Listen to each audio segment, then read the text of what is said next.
ನಮಸ್ಕಾರ ಸ್ನೇಹಿತರೆ.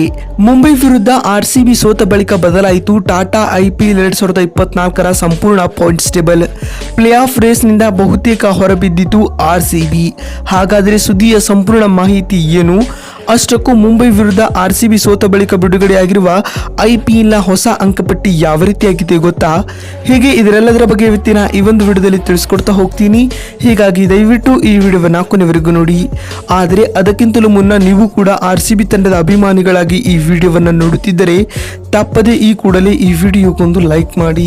ಹೌದು ಸ್ನೇಹಿತರೆ, ಟಾಟಾ IPL 2024ರಲ್ಲಿ ಇದುವರೆಗೂ 25 ಪಂದ್ಯಗಳು ಮುಗಿದಿವೆ. ಈ 25 ಪಂದ್ಯಗಳ ಮುಕ್ತಾಯದ ಬಳಿಕ ಅಂಕಪಟ್ಟಿಯಲ್ಲಿಯೂ ಮಹತ್ವದ ಬದಲಾವಣೆಗಳಾಗಿವೆ.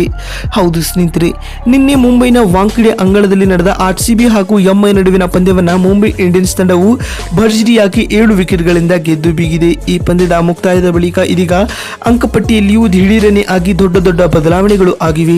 ಅಷ್ಟಕ್ಕೂ ಮುಂಬೈ ವಿರುದ್ಧದ ಪಂದ್ಯವನ್ನು ಆರ್ಸಿಬಿ ಸೋತ ಬಳಿಕ ಬಿಡುಗಡೆ ಆಗಿರುವ IPLನ ಹೊಸ ಅಂಕಪಟ್ಟಿ ಯಾವ ರೀತಿಯಾಗಿದೆ ಅಂತ ನೋಡ್ತಾ ಬರುವುದಾದರೆ, ಮೊದಲ ಸ್ಥಾನದಲ್ಲಿ ರಾಜಸ್ಥಾನ ರಾಯಲ್ಸ್ ತಂಡವಿದ್ದು ಆಡಿದ 5 ಪಂದ್ಯಗಳಿಂದ 4 ಗೆಲುವು 1 ಸೋಲು ದಾಖಲಿಸುವ ಮೂಲಕ 8 ಅಂಕಗಳೊಂದಿಗೆ ಅಂಕಪಟ್ಟಿಯಲ್ಲಿ ನಂಬರ್ 1 ಪಟ್ಟದಲ್ಲಿದೆ. ಎರಡನೇ ಸ್ಥಾನದಲ್ಲಿ KKR ತಂಡವಿದ್ದು ಆಡಿದ 4 ಪಂದ್ಯಗಳಿಂದ 3 ಗೆಲುವು 1 ಸೋಲು ದಾಖಲಿಸುವ ಮೂಲಕ 6 ಅಂಕಗಳೊಂದಿಗೆ 2ನೇ ಸ್ಥಾನದಲ್ಲಿದ್ದಾರೆ.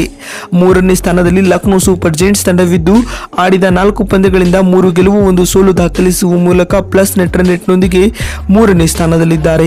4ನೇ ಸ್ಥಾನದಲ್ಲಿ ಚೆನ್ನೈ ಸೂಪರ್ ಕಿಂಗ್ಸ್ ತಂಡವಿದ್ದು ಆಡಿದ 5 ಪಂದ್ಯಗಳಿಂದ 3 ಗೆಲುವು 2 ಸೋಲು ದಾಖಲಿಸುವ ಮೂಲಕ ಅಂಕಪಟ್ಟಿಯಲ್ಲಿ 4ನೇ ಸ್ಥಾನದಲ್ಲಿದೆ. ಇನ್ನು 5ನೇ ಸ್ಥಾನದಲ್ಲಿ ಸನ್ರೈಸರ್ಸ್ ಹೈದರಾಬಾದ್ ತಂಡವಿದ್ದು ಆಡಿದ 5 ಪಂದ್ಯಗಳಿಂದ 3 ಗೆಲುವು 2 ಸೋಲು ದಾಖಲಿಸುವ ಮೂಲಕ 6 ಅಂಕಗಳೊಂದಿಗೆ 5ನೇ ಸ್ಥಾನದಲ್ಲಿದೆ. 6ನೇ ಸ್ಥಾನದಲ್ಲಿ ಗುಜರಾತ್ ಟೈಟಾನ್ಸ್ ತಂಡವಿದ್ದು ಆಡಿದ 6 ಪಂದ್ಯಗಳಿಂದ 3 ಗೆಲುವು 3 ಸೋಲು ದಾಖಲಿಸುವ ಮೂಲಕ 6 ಅಂಕಗಳೊಂದಿಗೆ ಅಂಕಪಟ್ಟಿಯಲ್ಲಿ 6ನೇ ಸ್ಥಾನದಲ್ಲಿದೆ.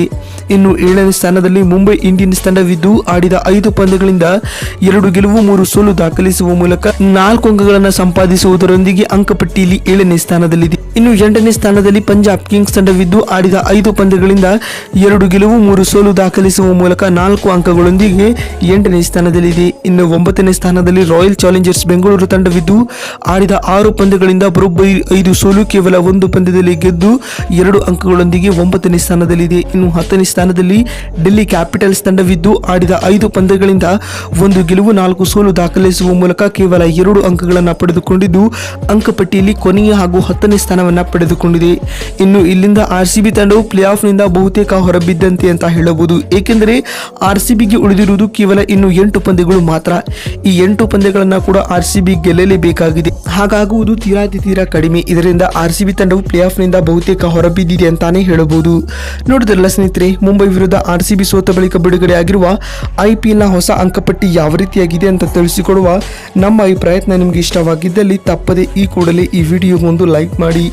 ವಿಡಿಯೋವನ್ನು ಇಲ್ಲಿವರೆಗೂ ನೋಡಿದ್ದಕ್ಕಾಗಿ ಧನ್ಯವಾದಗಳು. ಮತ್ತೊಂದು ವಿಡಿಯೋದಲ್ಲಿ ಸಿಗ್ತೀವಿ. ಅಲ್ಲಿವರೆಗೂ ನಮಸ್ಕಾರ.